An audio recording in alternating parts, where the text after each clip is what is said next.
Welcome to the Art of Medicine, the program that explores the arts, business, and clinical aspects of the practice of medicine. I'm Dr. Andrew Wilner, and my guest today is Robyn Tiger. Welcome, Robyn. Thank you so much for having me. I am a very big fan of your podcast, so thank you Oh, too. that's wonderful. Okay, you could just stop right there. That the whole podcast was worthwhile. That's fantastic. But I know, well, first of all, I want you to tell us a little bit about yourself and your journey as a physician and what you're doing now. So tell me what happened. It must have been about 10 years ago, 12 years ago. Was sort of the turning point? What happened then? Yeah, it was probably about maybe even 15 years ago-ish. I was practicing radiology, had two little kids, husband, was in charge of everything on many boards, on many committees, had a dog, was doing it all. And I started to notice that I started to get lots of illnesses, things that I couldn't really put together. I developed migraine headaches with vomiting. I had vertigo and tinnitus and bleeding gums, um, reflux, abdominal pain, body pain, intermittent paresthesias. Actually, I'd be, in the middle of a breast biopsy, for example, and my tech would say, "Hey, Dr. Tiger, you're right there at the lesion." And I would just be standing there because I would feel this area of numbness. I know we don't have all physicians and medical personnel in your audience. So that paresthesias mean your hands and feet. My hands and feet would feel numb. And I was tired, exhausted, couldn't focus. And you must have been a lot of fun to be around at that time, I can imagine. I was so much fun. I mean, my family thought it was really fun when I had us in the wrong airline on a Christmas week trying to fly out somewhere. And when I had us at the wrong theater at the wrong day for a show. So my mind was going every which direction. So yeah, so that was me. I was a hot mess about 15 years ago.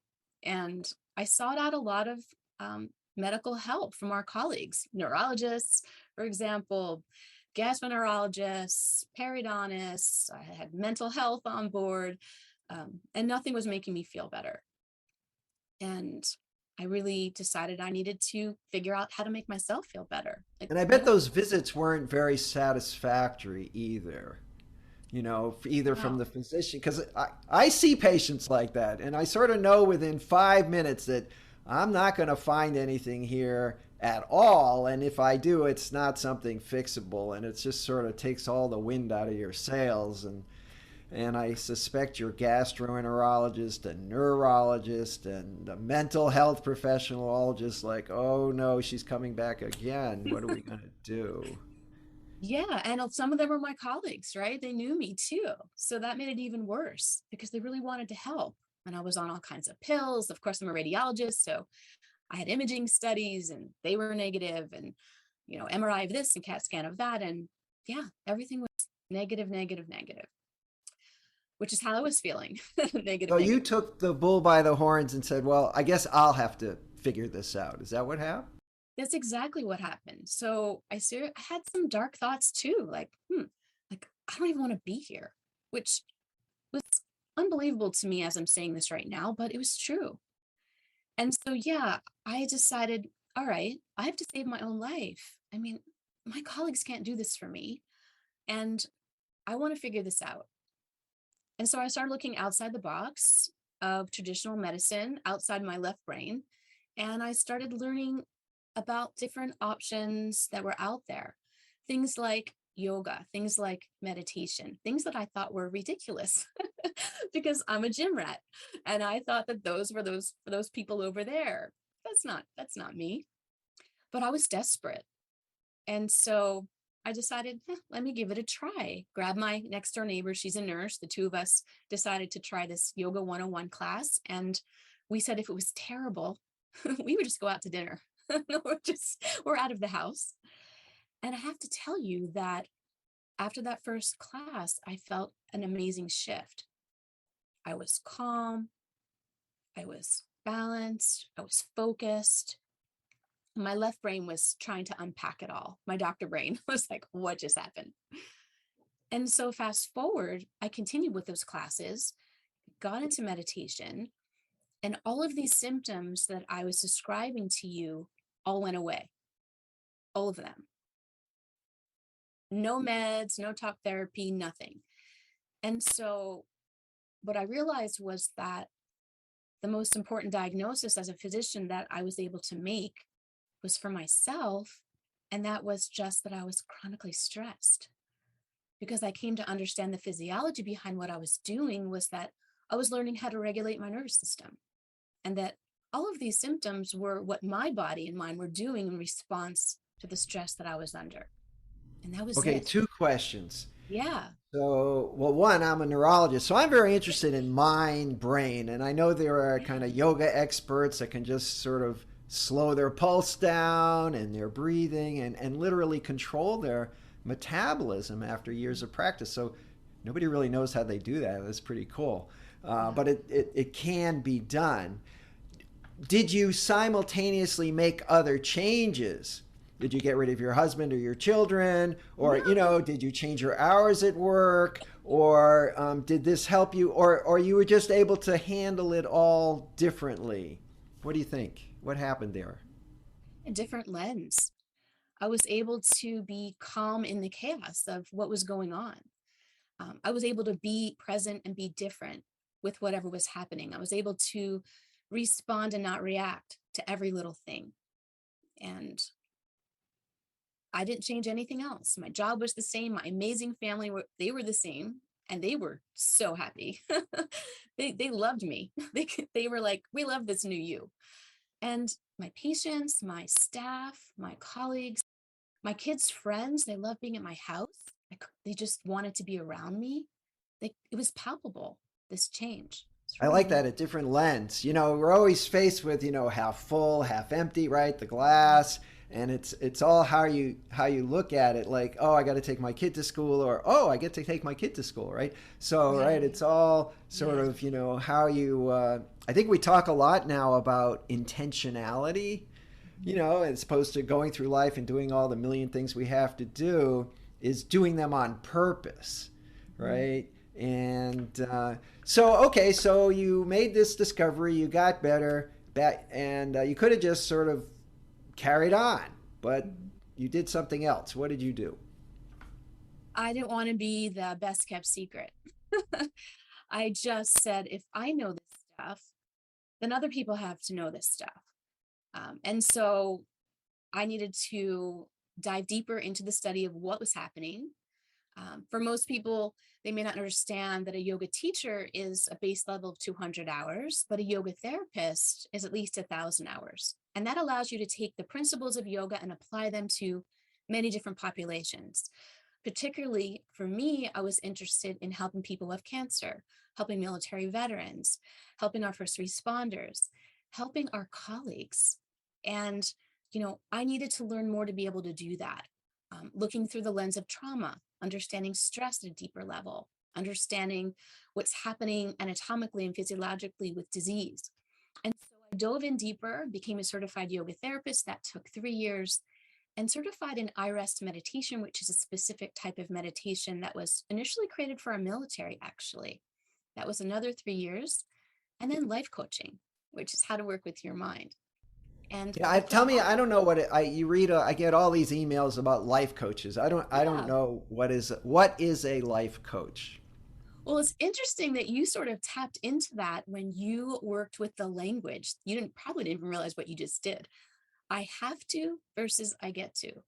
Very interesting language. So, life coach helps you manage your mind and work with your thoughts. And we really recognize that it's not the circumstances in our life that are causing us to feel a certain way, that are causing us to show up a certain way, that cause the results in our life, but it's the way that we think about those experiences. It's our thoughts. And so it's really learning to recognize fact from fiction, circumstance from thought, and then really learning to work with those thoughts. And some of it is language. And so you actually did that a couple minutes ago. when you changed, I have to, I have to, I have to I get to, I get to. Right? So that's just a little taste, a little piece. But I found that self-care in general is a wonderful formula that's composed of learning how to take over your hijacked body and physiology, your nervous system, your stress response, and then learning how to take over that hijacked mind, all those words that your brain's telling you that it's just trying to Right. protect you. We all have this kind of inner narrative, right? There's a voice all day long. At least I Yeah. have one, pretty loud, Yes. It's telling very me loud. what's going on. So a few things. One, I think people who are not in healthcare Mhm. don't appreciate, and that includes first responders and firemen and people who deal with people's health, how stressful that really is. I mean, if you're not in healthcare and you have a stressful day because you're an accountant, it's like maybe you made an error, we're going to have to go fix that, or you're in a company, it's usually about money. But when it's healthcare, I mean, the other day I was on call, I picked up a new patient, I went in, and the first thing I had to do was explain to the family that their loved one, who had been perfectly fine a day before, was not going to survive. And I literally knew that patient for about 5 minutes. I didn't know the family. And I kind of have, sort of a go to formula for that I think works pretty well. And I listen and I'm patient and I try and be gentle, but, the facts are the facts. But, I think that's stressful. It's not just like being at the cash register. It's a whole other thing. And of course, people outside of healthcare have a lot of stresses these days. We have a lot of input 24/7 from our phones and the news and, troubles in Afghanistan and stuff 50 years ago we never knew about. Now we have to worry about it. And so that's why I came across, I've dipped my toe into this about intentionality, trying to be doing things on purpose, right? And of course, with a purpose, even better. So, what happened to? It sounds like you got pretty deep into this. So, how Mhm. did it change your life? Well, like I said, I didn't want to be the best kept secret. And I decided to move forward and try to help others learn what I learned. And so I created Stress Free MD to do just that, to help others, what I like to say, become stress free from the inside out, to teach others how to help themselves. Certainly, as doctors, we know that individuals sometimes need Western medicine. They need medication, they need therapy, absolutely. But most of the symptoms that patients come to their primary care physicians with are related to stress. And so when we can help individuals in a different way, help them feel less stress in their life, they can live a healthier life. And they don't necessarily need a pill for everything. We think sometimes you need a pill for everything, but we really don't. Like, well, why aren't you sleeping well? Well, why can't you focus? Well, why does your body hurt? Well, why is your digestion off? Why are you having issues with your interpersonal relationship with your partner, your coworkers, your children? Really getting to that cause. And lots of times it's not something that's really medically wrong with an individual. It's just that they need to learn how to feel better in a way that they can innately, just with what they've got, whether it's breathing a certain way or moving a certain way or thinking a certain way differently than what they're already doing. So, is this a one-on-one class, or how does this work? Do lots of different things. I turned my focus about a year and a half ago to our colleagues as burnout has been significantly on the rise. I've lost 3 physician colleagues to suicide. So that has been really a passion of mine to help as many physicians as possible stay in medicine if they want to, not leave for reasons because they don't know how to work with what's happening, with themselves in the workplace. So I do both. I have programs I've created, 7 of which are accredited for healthcare professionals, CME for physicians, CEU and contact hours for nurse practitioners, nurses, and PAs. And 6 of those programs are available to the general public. And I do private sessions for those that prefer to work privately. and really just meeting them where they are. Like, what is it that you need? What is it you desire? What piece of what I know will help you the best? And then I do presentations, I present at conferences, I present workshops, I'm beamed in to different places. I was beamed into Anchorage over Saturday at a medical conference, and wherever I can, share this information in the way that will help individuals best. So I'm going to put in the show notes a way that people can find you. What would be the best way? Is it stressfreemd.com, something like that, or where do I send people? Yeah, well, I'm a .net. I mean, they can look me up through my website at stressfreemd.net. .net. And Okay. yeah, they can listen to I have a podcast, which is new as well, because so many people said to me, everyone needs to know what you know. And I figured, all right, well, let me see how I can get this information out there.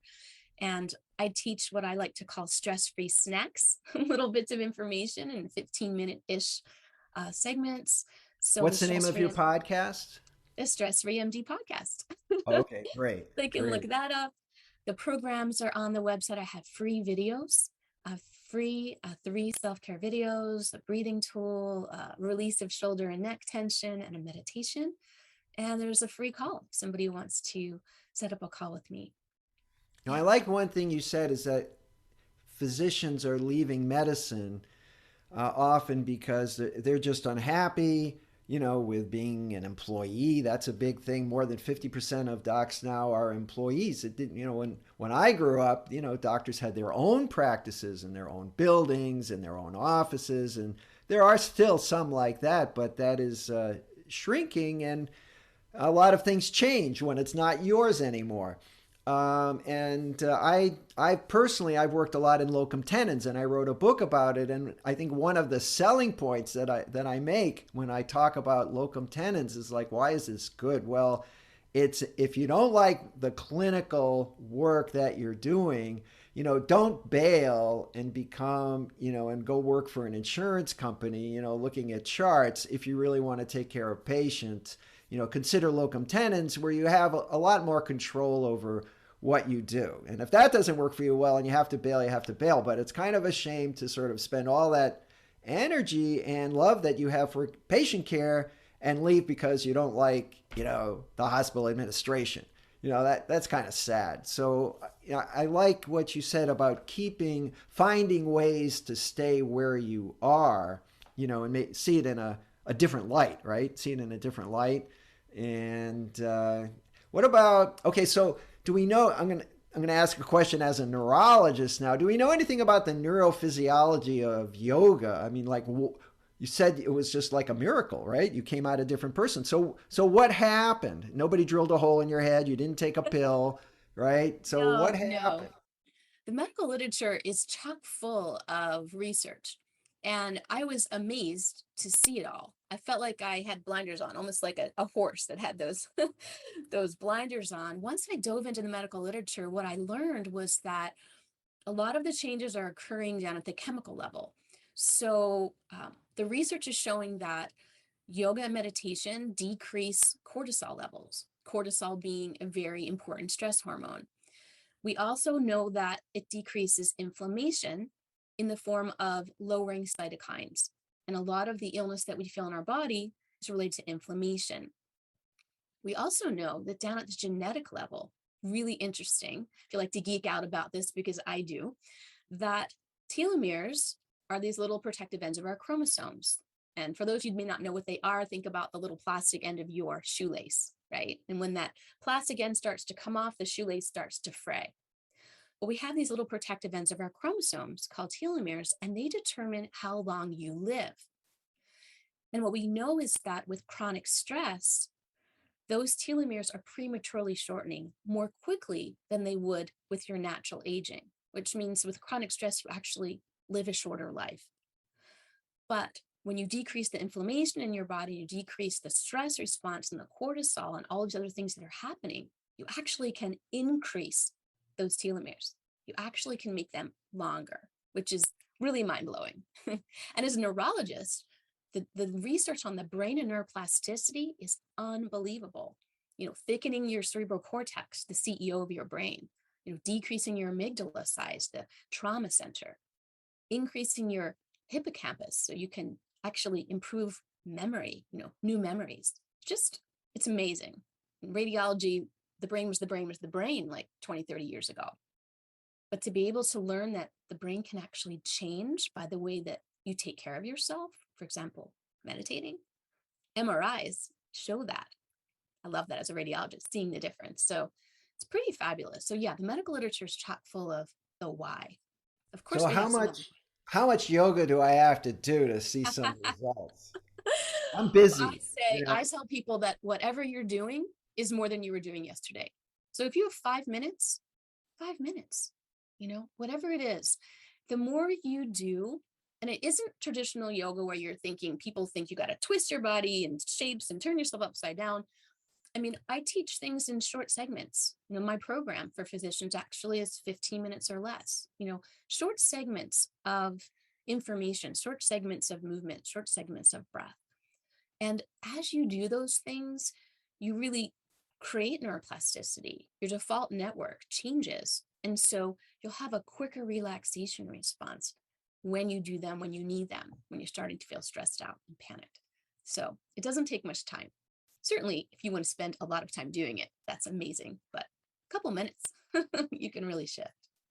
I love it. Robyn, is there anything else you want to add before we wind this up? I would just like people to know that they have these innate superpowers, that they can make themselves feel better, and they just need to learn how, that we all have them, and they're not alone. And so once they learn how, it really is life-changing and transformative. Well, I feel better already just talking to you for 15 minutes. So I want to thank you very much for joining me on the Art of Medicine. I'll put your contact information in the show notes, and I hope people who need you find you. So thank you very much. Thank you. It's an honor to be here. Thank you.